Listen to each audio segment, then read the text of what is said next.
January 15, 2009, an Airbus A320 operated by U.S. Airways struck a flock of birds shortly after takeoff. Tower, stop your departures, got emergency returning.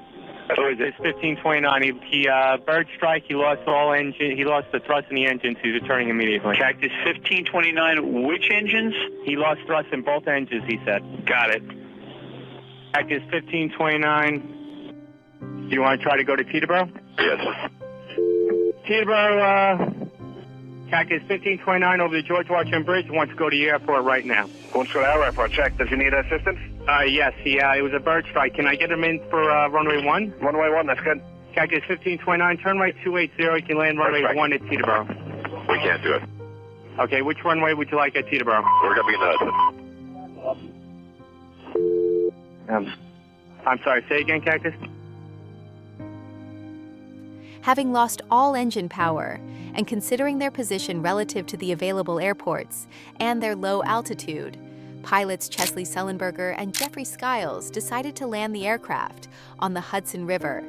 Did they succeed in their attempt? How many people survived? You will find out in this video. They told you the story. We tell you the truth. Welcome to FactSlicks. U.S. Airways Flight 1549 on January 15, 2009, departed from New York's LaGuardia Airport to Charlotte, North Carolina, 2 minutes after takeoff, northeast of the George Washington Bridge, at an altitude of 859 meters, at 3:27 p.m. local time. The aircraft collided with a flock of Canadian geese. Both engines failed, forcing the pilot into an emergency landing. Captain Sullenberger and First Officer Jeffrey Skiles were informed that they could not safely return to the airport and that all other nearby airports were unavailable. The Airbus A320 was now destined to crash. Captain Sully, an experienced pilot, remained calm and immediately did everything possible to maintain speed, allowing the aircraft to glide another 8 kilometers. He quickly realized that the only viable option for a safe landing was the Hudson River, something he knew was extremely risky, but worth attempting. The other option was to crash and lose all 155 people on board. His decision was made. The aircraft would land on the icy Hudson River.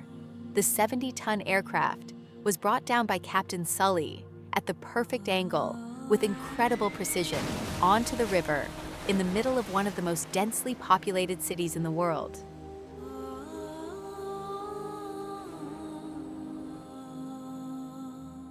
Because of this, the event was declared the Miracle on the Hudson. The American National Transportation Safety Board declared it the most successful emergency landing in aviation history. Immediately after the aircraft landed in the river, Sullenberger opened the cockpit door and gave the order to evacuate the 150 passengers onto the wings of the aircraft as the partially submerged plane slowly began to sink. Decisions had to be made in split seconds, especially after one passenger, in panic, opened the rear door, causing the aircraft to sink even faster. After everyone had left the cabin, Sullenberger walked through the aircraft twice to ensure that all passengers had been evacuated. One passenger assisted in the evacuation, and when he saw that the wings were overcrowded with people, he had no choice but to jump into the freezing Hudson River and swim to the nearest boat. He was followed by several others who feared that the aircraft might explode. It was an enormous undertaking. At that time, the air temperature was -7 degrees Celsius. The water temperature, only 2 degrees. Despite the severity of the situation, no one was seriously injured. Only 24 passengers and 2 crew members were taken to the hospital, mostly due to hypothermia. You just heard the pilot, brace yourself for impact.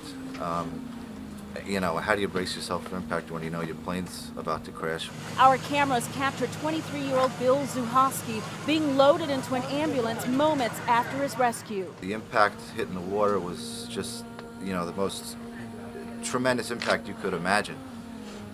Ice I guess my head slammed into it. I lost my glasses. Freezing water started flooding in. For a second, I just thought that I was gonna die right there in a plane, you know. The water was coming up so fast in the back, I ripped all my clothes off thinking, you know, I'd be lighter, I might have to swim. I was, you know, completely soaking wet in my underwear. Rescuers covered Zuhosky with blankets so he wouldn't freeze to death. Other survivors got emotional welcomes from their families when they finally arrived in Charlotte. Captain Sully was welcomed by the public as a hero with exceptional skills.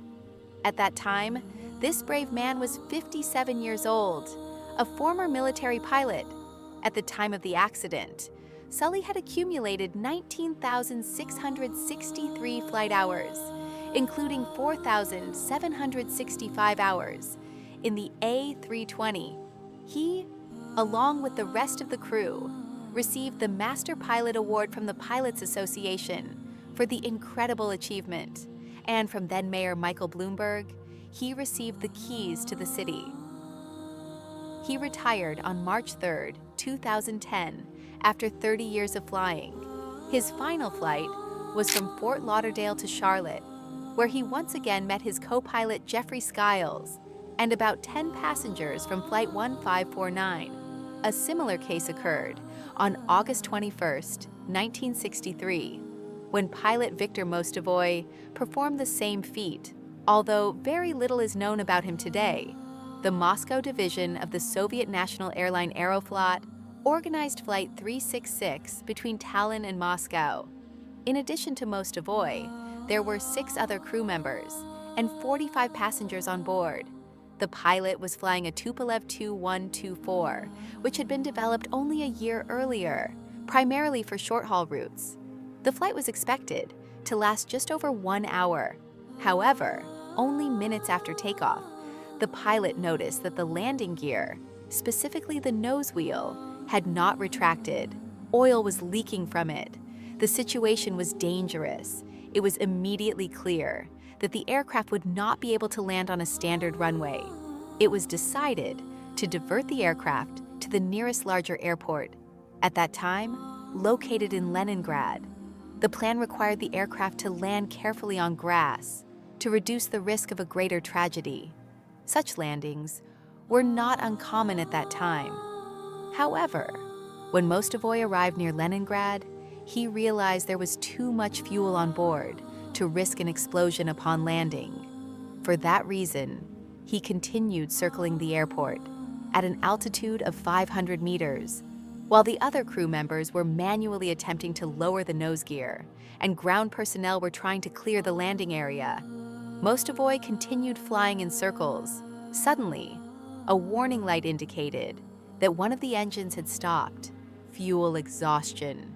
To this day, it remains unknown whether the pilot miscalculated the remaining fuel or if another mechanical failure occurred. Soon after, the second engine also failed.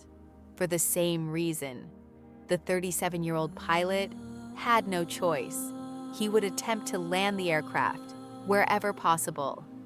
In the end, the choice fell on the Neva River, and in doing so, he narrowly avoided one of the bridges. The Tupolev landed without major problems. Mostovoy and the rest of the crew were supposed to receive the Order of Lenin, the highest decoration in the Soviet Union. But in the end, the award was canceled. Although passengers testified in their favor, politicians quickly covered up the entire incident. The pilots returned to their jobs. Thank you for watching. This was another unbelievable true story, a moment in history that shows how fast everything can change and how heroes are made in seconds. If you enjoyed this video, don't forget to like, comment, and subscribe. Your support helps this channel grow and brings you even more real stories, mysteries, and dramatic events from around the world. Stay curious, stay safe, and as always, I'll see you in the next video.